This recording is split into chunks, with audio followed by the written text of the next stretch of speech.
kilo itu salah itu ya. Kurang pinter aja Pak. Nggak salah sih, kurang pinter aja. Udah jangan ngomongin itu, kita nanti ya. Ada ya 38 juta saham lah. Kali berapa harga? Ya Oh, kali harga lagi 6.000 lah kira-kira. Itu yang BC aja gitu. Yang luar itu, itu ada di SPT saya lah. Oh.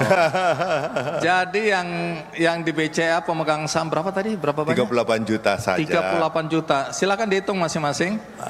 Itu baru puncak es. Jadi yang di bawah ini lebih besar lagi ya. Saya yakin pasti di rumah ada brankas besar gitu ya.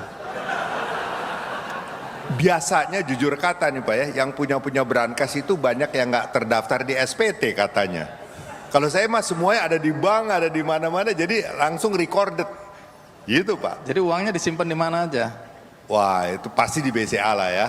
Terus ya sebagai orang yang investasi harus macam-macam.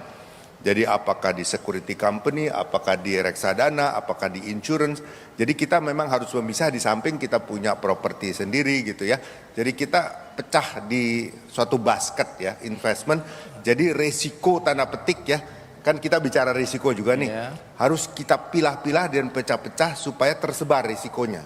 Jadi hidup ini bukan mengelakkan risiko. Kita harus hadapi risiko. Tetapi yang terukur, yang bisa dimitigasi. Nah itu yang kita belajar Pak. Jadi kalau bilang kita harus mengelakkan risiko, nggak ada bisnis, nggak ada orang bisnis tuh menghilangkan risiko. Harus menghadapi risiko. Harus hadapi risiko, tetapi mitigasi apa yang bisa kita atur sehingga risiko itu terukur. Kalau ada yang uncertainties ya, seperti tadi ada menanyakan katastrofi atau apa. Contoh misalnya IT, wah kalau tiba-tiba ada cyber yang meng-attack atau apa. Ada asuransi, meskipun asuransi itu tidak mungkin mengcover seluruhnya. Tetapi at least manajemen perusahaan itu tidak disalahkan. Kalau nggak kan bodoh banget katanya. Udah tahu ada masalah kok nggak diasuransi. Jadi at least ada awareness kita untuk menginsure part of the losses. Ya, jadi contoh seperti tadi katastrofi kan nggak setiap tahun ada, nggak setiap daerah juga dan ada. Nggak tahu kapan. Ya, nggak tahu kapan. Tetapi harus ada satu policy. Tetap ada insurance policy. One day it happen, lalu orang tanya, bagaimana itu? Ya sebagian kita sudah insure. Manajemen tenang Pak. Kita sudah memitigate sedapat mungkin risiko itu. Ya, tetapi harus kita hadapi semua risiko Pak. Baik. Dan recovery yang penting. Kalau sampai terjadi, bagaimana secepat mungkin melakukan recovery seperti itu. Itu penting sekali Pak. Jangan mengalihkan persoalan. Saya masih kembali. Yes. Jadi ada berapa batang emas? Yang berapa kilo, bukan berapa batang, berapa kilo emas yang Pak Yahya simpan hari ini? Nah, kalau batang emas itu udah old fashion Pak. Oh. Sekarang ini adalah virtual gold. Nah, virtual gold bukan saya promosi ya. Salah satu yang saya pakai juga Tring itu punya Pegadaian. Itu hebat itu.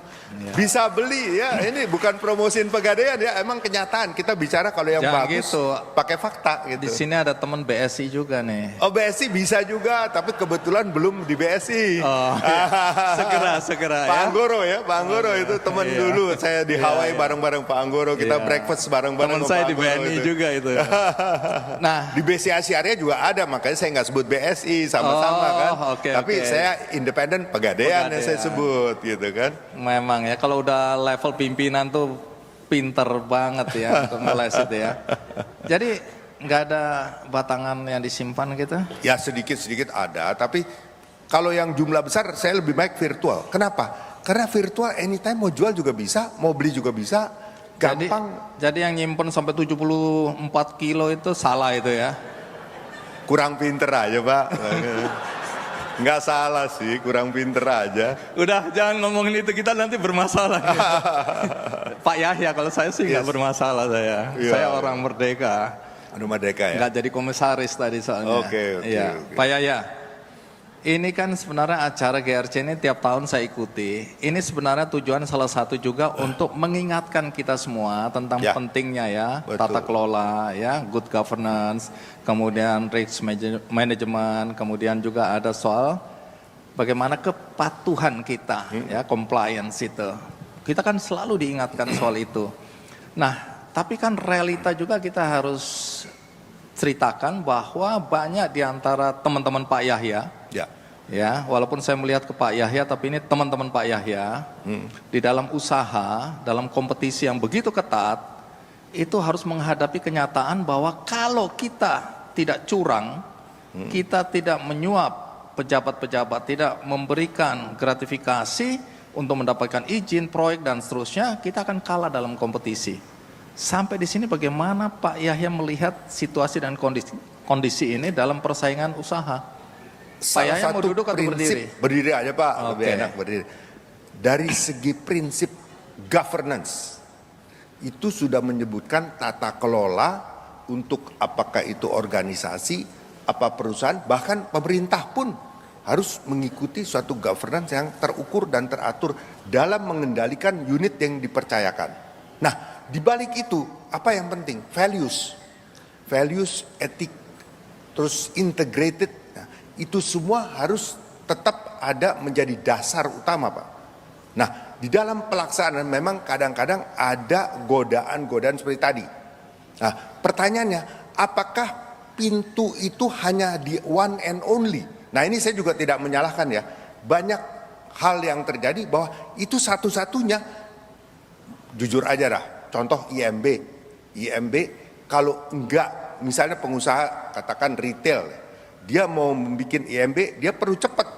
Nah, kadang-kadang memang nggak ada jalan lain. That's the only one. Harus bablas sesuatu yang nggak etis. Ya, kalau nggak ada pilihan gimana? Mau tutup buku. Kalau dia tidak teruskan, dia tidak mempekerjakan orang banyak. Karena dia kan mau berbisnis. Bisnis bukan hanya cari untung, mempekerjakan orang, Pak. Itu yang utama. Saya salut ya pada para pengusaha besar. Jujur, kalau mereka kumpulkan uangnya, taruh di emas, taruh di deposito, di mana, udah cukup ngipas. Tapi mereka masih berisiko create bisnis, investasi, sesuatu yang tidak pasti. Dan ini ujungnya adalah bukan hanya, ya pasti kalau dia untung pasti. Tetapi apa beda orang yang punya 1 triliun dengan 100 triliun? Sama aja gaya hidupnya, nggak nambah, nggak beda Pak.